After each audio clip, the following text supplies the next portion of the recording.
जय श्री राम, जय श्री बालाजी महाराज, जय माता की। सुमित चौहान नाम के व्यक्ति हैं, मेरठ से। क्या लिखते हैं, मेरठ से लिखकर वो ये बात लिखते हैं कि गुरुजी, आपकी बताई हर वीडियो को मैं फॉलो करता हूँ।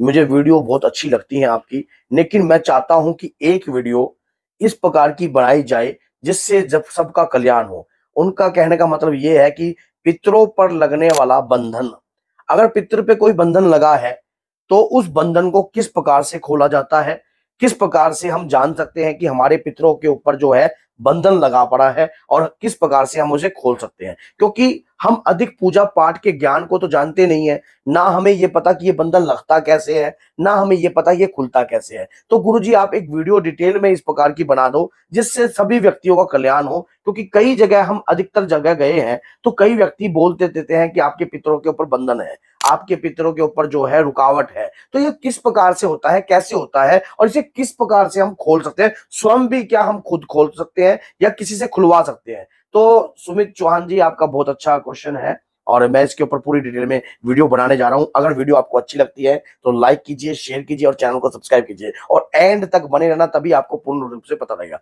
क्या होता है कि जब कोई पितरों के ऊपर बंधन होता है तो हम कैसे जाने? हमें तो इस बात का पता ही नहीं है कि हमारे पितरों के ऊपर बंधन है। हम जो पूजा पाठ कर रहे हैं सरल रूप से कर रहे हैं, चालाकपन से नहीं कर रहे हैं, ना हमें चालाकी आती, तो हमें क्या पता किसने हमारे पितरों के ऊपर बंधन कर दिया। देखो, ऐसा होता है कि कई बार कुछ कार्य हमारे पितरों के द्वारा भी किए जाते हैं। जैसा कि हमारे पितरों ने कुछ ऐसा कार्य करके किए हैं, जैसे कि देवी देवताओं के प्रति या किसी का ऊपर तंत्र करवाया गया या बेफालतू के तंत्र करवाते हैं या कुछ ऐसा कार्य करते हैं और उस दौरान और वो उनकी अकाल मृत्यु हो जाती है या कुछ ऐसा होता है कि उनके साथ कोई दुर्घटना हो जाती है, और तो वो भी एक बंधन में आ जाते हैं। वो भी एक बंधन में आते हैं क्योंकि उन्होंने अपने जीवन काल में बुरे कर्म किए हैं, तो जिसके कारण वो भी बंधन में रहते हैं, मलिनता तत्व से सने रहते हैं। दूसरे ये होता है कि अगर किसी ओझा सियाने के द्वारा या कोई तंत्र विद्या के द्वारा आपके पितरों के ऊपर एक प्रकार का बंधन किया जाता है, एक प्रकार का पिंड तैयार किया जाता है, पितरपिंड, इसको पितरपिंड कहा जाता है। ये जो अधिकतर तंत्र विद्या में कपाल के रूप में किया जाता है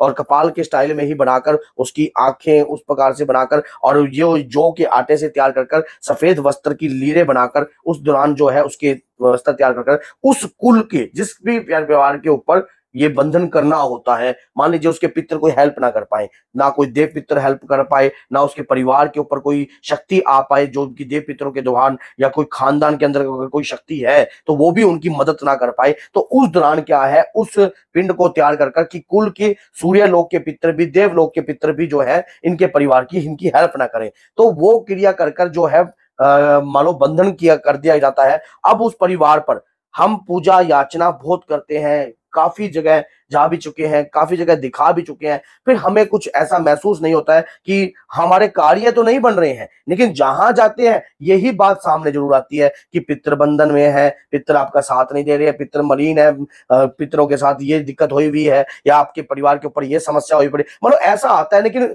मानो कार्य नहीं बन रहा है तो कहाँ गड़बड़ रह गई है, क्या कारण रह गया है, क्यों ऐसा हो रहा है हमारे साथ, हमने ऐसा क्या त्रुटि करी है? तो इसके लिए ये संकेत, अगर आपके पितृ बंधन में है, कुछ ऐसे संकेत आपके साथ होंगे, कितना भी काम करोगे आपका काम सिरे नहीं चढ़ेगा। कुछ भी, अगर आप कुछ भी नया करने की सोचते हो, उस नया करने वाले कार्य में रुकावटें ही बनी रहेंगी, आपको सफलता नहीं मिलेगी। बच्चों का बार बार, जो भी आपकी घर की, जो अभी आपकी पुत्र वधू है या कोई भी घर में बहू है, उनका गर्भपात होगा, बच्चों की अकाल मृत्यु होगी और कहीं ना कहीं बच्चों को चोट फैट जो है लगती रहेगी।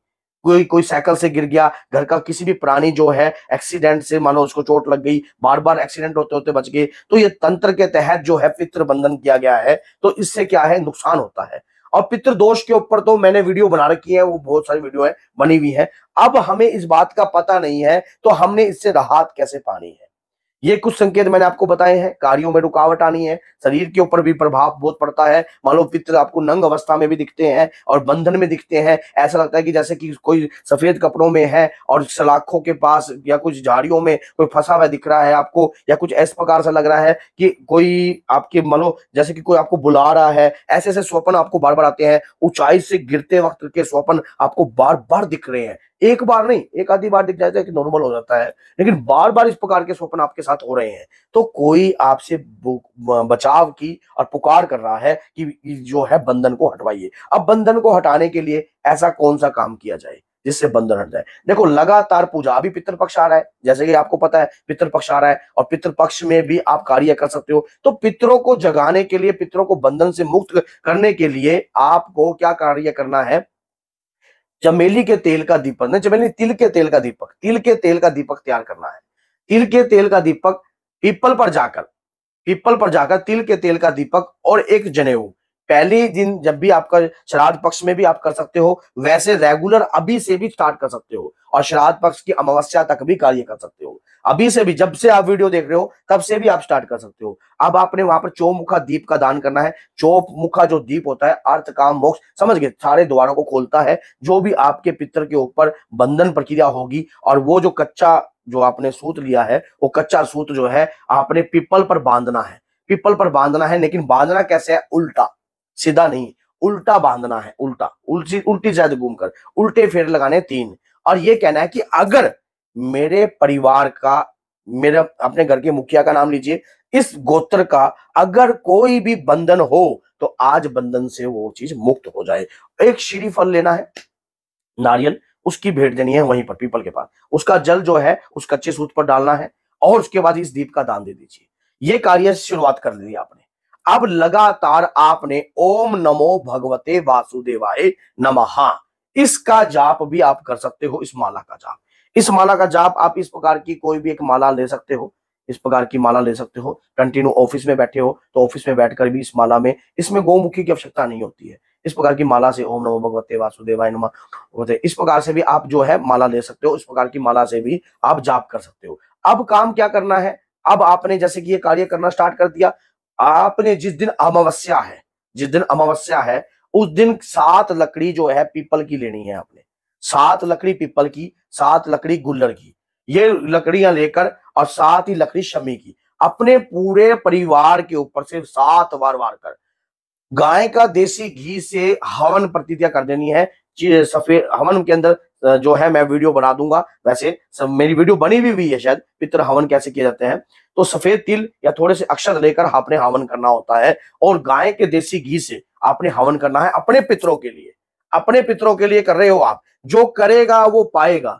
ये जो मैंने उपाय आपको बताया ना, 101% कारगर है, 101% आपके लिए कार्य करेगा।